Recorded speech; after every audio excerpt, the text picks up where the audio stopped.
Good morning, students. Beta, today we will discuss about the geography of class 9th, lesson 4 climate. Lesson 4 climate और ये इस lesson का second video होगा। इससे पहले एक और वीडियो इस पर कर चुका हूँ। तो आज का टॉपिक है क्लाइमेटिक कंट्रोल, क्लाइमेटिक कंट्रोल्स। तो इससे पर हम पढ़े थे कल क्लाइमेट और वेदर को कंट्रोल करने वाले जो फैक्टर्स होते हैं वो सेफ फैक्टर्स हैं। बट आज हम देखने वाले हैं इस टॉपिक में कैसे और कौन से फैक्टर कितना रोल प्ले करता है और क्या कंट्रोल करता है, आज हम ये देखने वाले हैं। चलते हैं, स्टार्ट करते हैं, आइए।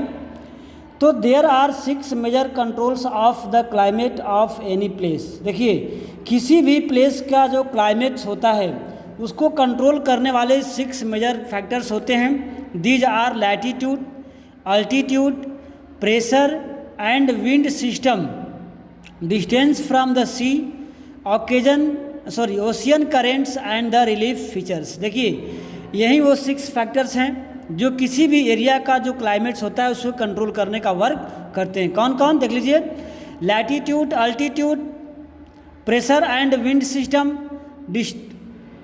Distance from the sea, ocean currents and relief features. तो हम लोग इस पॉइंट में वन बाय वन सभी के बारे में हम लोग अध्ययन करेंगे कि हमारे कंट्री में क्लाइमेट को इफेक्ट कैसे करते हैं ये फैक्टर्स, और जनरली ये फैक्टर्स करते क्या हैं। ओके, देखिए, due to the curvature of the earth the amount of solar energy receive varies according to the latitude.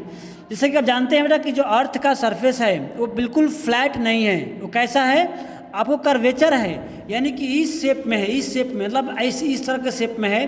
तो जो पार्ट्स सन के सामने पड़ता है डायरेक्टली वहाँ पर अधिक हीट रिसीव होता है, और जो पार्ट्स सन के मतलब थोड़ा सा डायरेक्ट नहीं पड़ता है वहाँ पर क्या होता है, रिसीव जो हीट है वो कम होता है।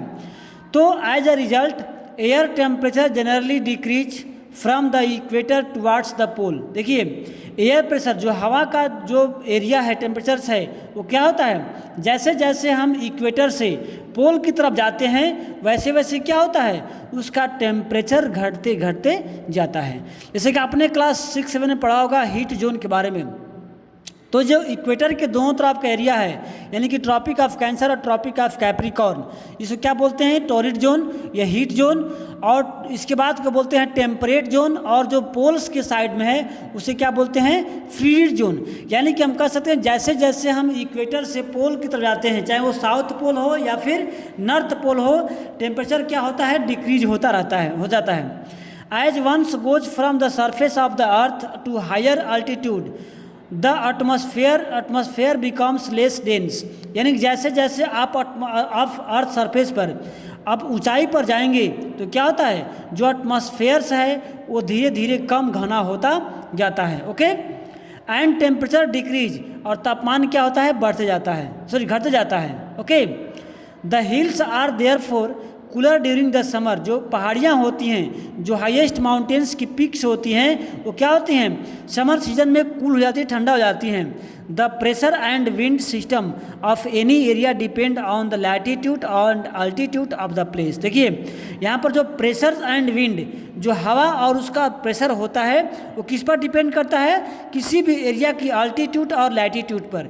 यानी कि जो लैटीट्यूड और अल्टीट्यूड जो ऊंचाई है और जो इक्वेटर से जो डिस्टेंस है उसे बोलते हैं लैटीट्यूड, और जो हाइट है लैंड के सरफेस से उसे बोलते हैं आपको अल्टीट्यूड। तो इस पर डिपेंड करता है किसी भी एरिया का विंड और pressure. 10 influence it the temperature and the rainfall pattern. और इसी प्रकार जो है रेनफॉल टेम्परेचर के अकॉर्डिंग भी क्या होता है, इन्फ्लुएंस प्रभावित होता है। The sea extract a moderating influence on climate. और जो सी होता है वो आपको क्लाइमेट को मॉडरेट करता है, that means no hotter no cooler. Okay, as the distance from the sea increase, जैसे जैसे हम समुद्र से दूर जाते रहते हैं वैसे वैसे क्या होता है, इट्स मॉडरेटिंग इन्फ्लुएंस डिक्रीज।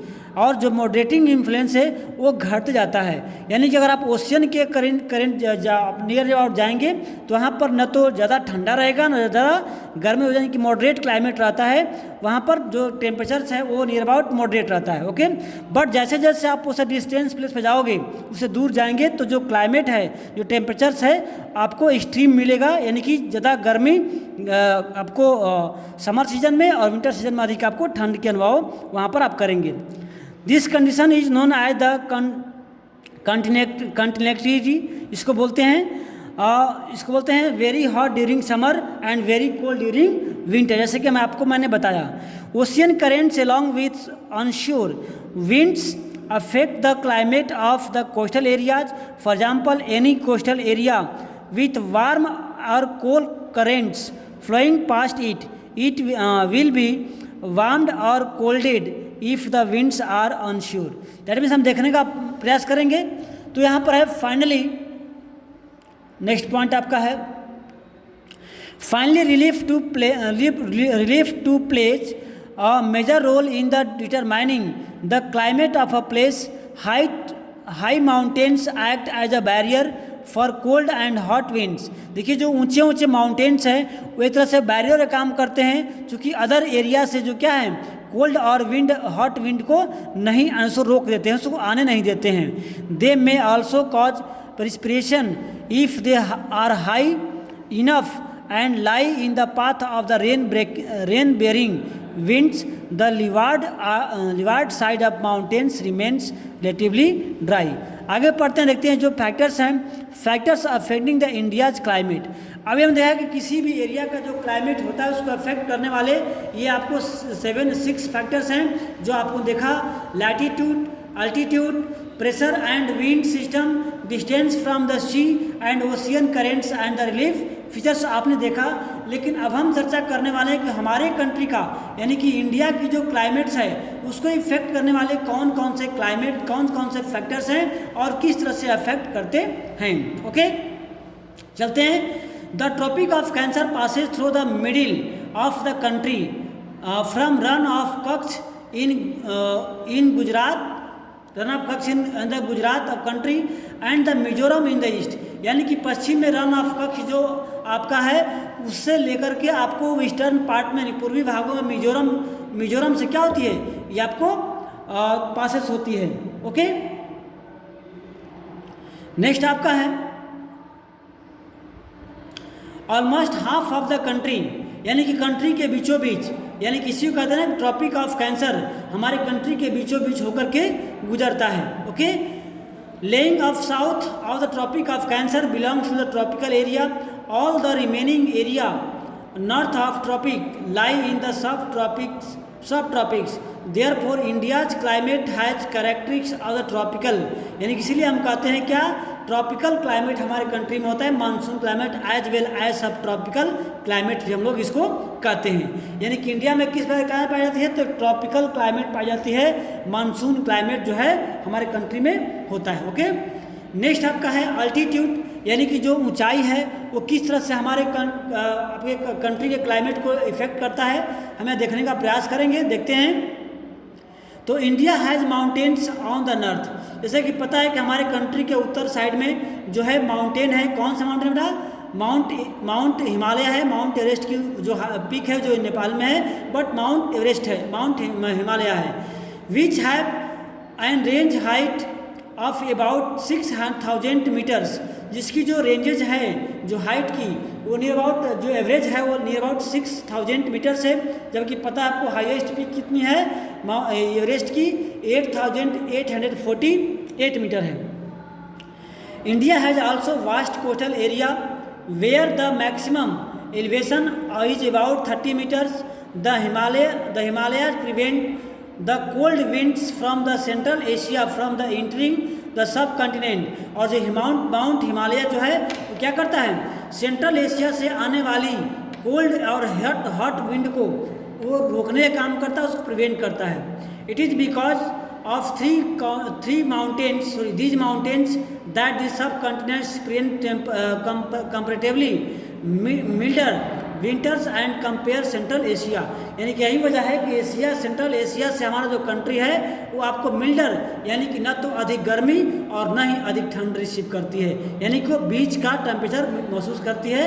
वरना अगर माउंट हिमालय नहीं होता तो हमारे कंट्री में हॉटर सीजन में, यानी कि समर सीजन में बहुत ज़्यादा गर्मी का अनुभव होता और आपको कोल्ड सीजन में बहुत ज़्यादा ठंड, अधिक ठंड की अनुभव होता। नेक्स्ट आपको है प्रेशर एंड विंड, वायुदाब और जो हवाएं हैं। The climate and associated weather conditions in India are governed by the following atmospheric condition. देखिए हमारे कंट्री में जो क्लाइमेट और एसोसिएटेड रहती है वो कई प्रकार के वो होती है, जिसका नाम है आपको pressure and surface wind. Pressure and surface wind, यानी जो एयर प्रेशर है या फिर सरफेस विंड है वो डिपेंड करता है।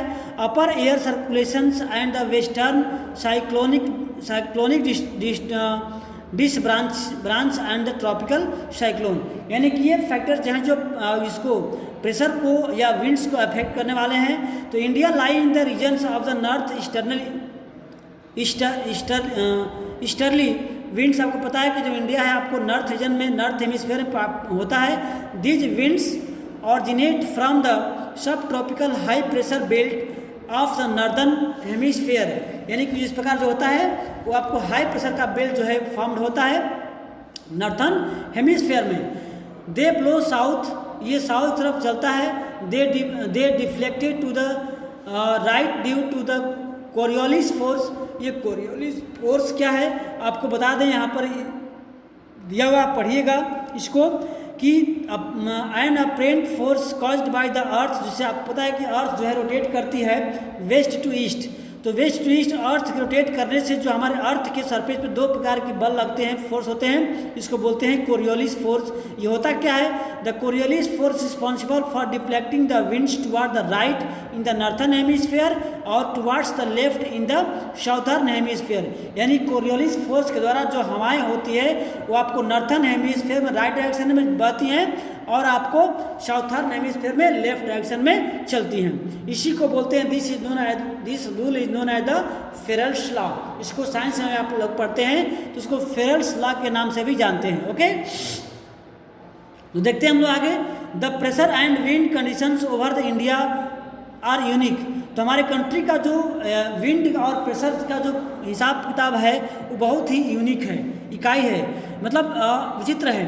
ड्यूरिंग विंटर, ठंडे के मौसम में there is a high pressure area north of the Himalaya. आपको पता है कि जब टेम्परेचर ज़्यादा होता है तो प्रेशर लो होता है और टेम्परेचर कम होता है तो प्रेशर हाई होता है। ओके, तो चूँकि आपको पता है कि हमारे कंट्री के नॉर्थ साइड में हिमालय माउंटेन्स है, तो वो क्या होता है कि ठंडे में क्या हो जाता है, तो ठंडे के मौसम में वहाँ पर टेम्परेचर बहुत कम हो जाता है, यानी कि प्रेशर जो है हाई हो जाता है।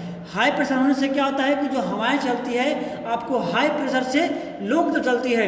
जैसे आप मान लो कि टायर में या ट्यूब में हवा को डाले होते हैं तो क्या होता है, उसमें हाई प्रेशर होता है। जैसे मैं उसका वाल्व को ओपन करता हूं तो हवाएं क्या होती है, हाई प्रेशर से लो प्रेशर की तरफ पे भागने का प्रयास करती हैं। उसी प्रकार हमारे कंट्री में हिमालय रीजन में जो कोल्ड रीजन होता है वहाँ पर हाई प्रेशर होता है, तो जो हवाएँ चलती हैं आपको नॉर्थ टू साउथ चलती हैं, जबकि समर सीजन में वहाँ पर प्रेशर लो हो जाता है और आपके जो साउथ पार्ट है, साउथर्न पार्ट जो इंडिया का है वो आपको क्या होता है, ओशियन से, तो वहाँ प्रेशर हाई हो जाता है।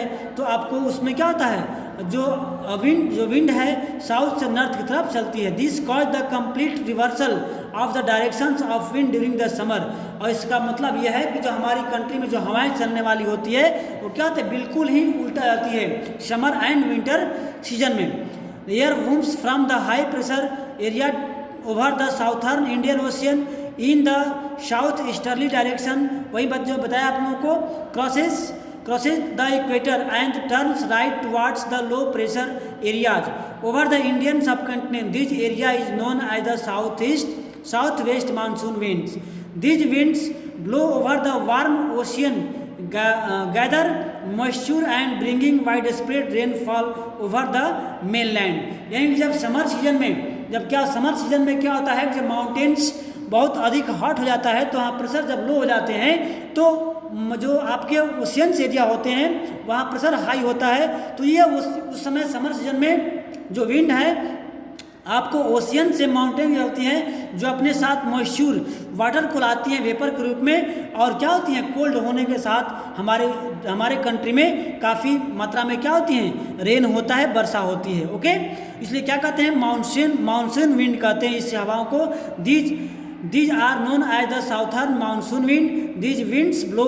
ये मानसून जो है समुद्र की तरफ से आपको माउंटेन से चलती है और ये क्या करती हैं अपने साथ मॉइस्चर लाती हैं जो कि क्या करती हैं हमारे कंट्री में वर्षा का रीजन होता है। ओके, नेक्स्ट है आपका the upper air circulation is the region in dominated by the westerly flow and important component of this flow in jet stream. The jet stream are located approximately over 20 degree centigrade से -30 degree पर जो north latitude पे होता है।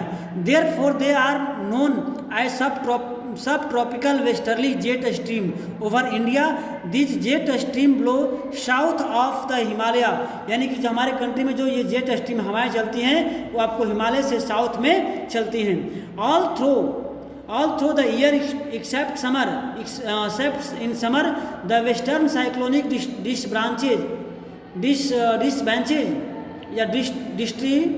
disturbance experienced in the north and northwestern part of the country are brought in by the westerly flow in summer, and the subtropical westerly jet stream move north.